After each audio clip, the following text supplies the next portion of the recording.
Introduction. The story of Job is among the most profound accounts of faith and perseverance in the Bible. It delves into the mysteries of human suffering, divine sovereignty, and the resilience of unyielding faith. Job's life, marked by both immense blessings and unimaginable losses, stands as a testament to the enduring power of trust in God. This story unfolds over several chapters, exploring Job's trials, dialogues with friends, his honest wrestling with God, and his ultimate restoration. It offers timeless lessons for anyone navigating life's hardships, reminding us of God's presence, even when we don't understand His plans. In the land of Uz lived a man named Job, known for his unwavering devotion to God and his impeccable character. The Bible describes Job as blameless and upright, a man who fears God and shuns evil.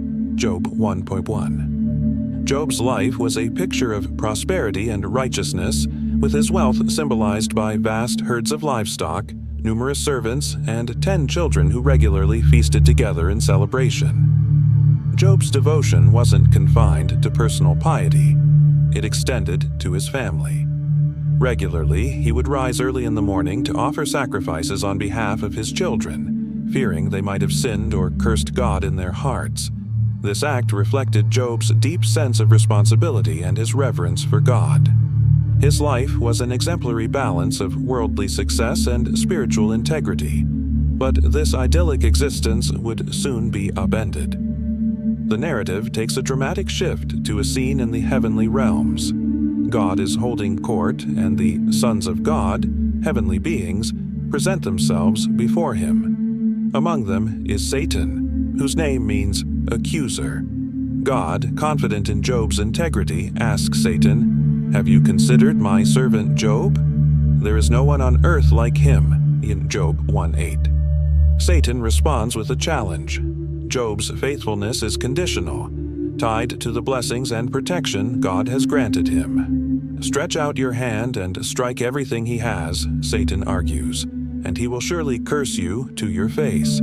Job 1:11. God accepts the challenge but limits Satan's power, forbidding him to harm Job's person.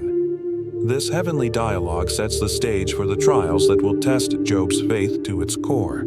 One by one, Job's blessings are stripped away. In a single day, messengers arrive with devastating news. Raiders steal his oxen and donkeys.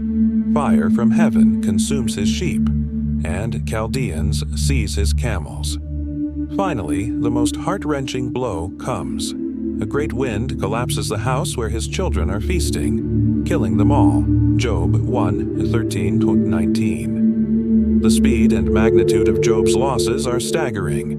Each messenger brings another wave of sorrow before the last is finished speaking. Yet Job's response is extraordinary. He tears his robe, shaves his head, a traditional expression of grief, and falls to the ground in worship, declaring, "The Lord gave, and the Lord has taken away. Blessed be the name of the Lord." Job 1:21. This reaction highlights the depth of Job's faith, rooted not in his circumstances but in his trust in God's sovereignty. Satan, unsatisfied with Job's response, returns to God, asserting that Job's loyalty remains because his health has been untouched. God allows Satan to afflict Job's body but forbids him to take his life. Satan strikes Job with painful boils from the soles of his feet to the crown of his head. Job 2:7. Job's physical suffering isolates him. He sits among ashes, scraping his sores with broken pottery to find relief. Even his wife, overwhelmed by their shared grief, urges Job to curse God and die. But Job rebukes her gently, saying, "Shall we accept good from God and not trouble?" Job 2:10. Job's steadfastness in this moment exemplifies faith that transcends human understanding, a faith that trusts God even in the darkest times.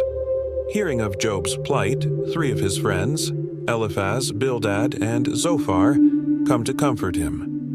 Initially, they sit in silence for 7 days, a gesture of solidarity and respect for Job's immense suffering. This silent companionship reflects the depth of their empathy, as words often fail in the face of profound grief. However, when they begin to speak, their tone shifts. Instead of offering comfort, they accuse Job of harboring hidden sins, arguing that his suffering must be a punishment. Their words reflect a common but flawed belief of the time, that God's blessings are rewards for righteousness and suffering is a direct consequence of sin. In his anguish, Job curses the day of his birth, questioning why he was allowed to live only to endure such torment. His lament is raw and honest, revealing the depths of his pain. Yet, even in his despair, Job directs his cries to God, not away from him. This act of lament is an expression of faith, acknowledging that God is the ultimate authority over his life. Job's dialogue with his friends becomes a prolonged debate. He defends his innocence, insisting that his suffering is not due to any wrongdoing. His friends, however, remain adamant, urging him to repent.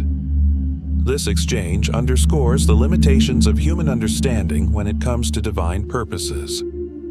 After Job and his friends exhaust their arguments, God himself speaks out of a whirlwind. His response is not an explanation, but a revelation of his power and wisdom. God questions Job, asking if he was present at the creation of the earth or if he can command the forces of nature. Job 38-41. These questions highlight the vastness of God's understanding compared to human knowledge. Job, humbled by God's words, acknowledges his limitations and repents for questioning God's ways. His humility and trust mark a turning point in the story, showing that faith involves surrendering to God's wisdom, even when his plans are incomprehensible. In the final chapter, God restores Job's fortunes. He blesses Job with twice as much as he had before: 14,000 sheep, 6,000 camels, 1,000 yoke of oxen, and 1,000 donkeys. Job also has 10 more children and lives a long, prosperous life. Job 42:10-17. This restoration is not merely material, but symbolic of God's faithfulness and the rewards of steadfast faith. Job's story ends with a powerful reminder that trials, though painful, are not without purpose. His life stands as a testament to the enduring nature of God's grace and the hope that comes from trusting Him through every storm. Conclusion. Job's story challenges us to examine our own lives. What trials are you facing today? Are there moments when your faith feels tested beyond its limits? Remember that just as God walked with Job through his trials and restored him, He is with you in your struggles. No matter how dark the night may seem, God's promises are eternal and His love never fails.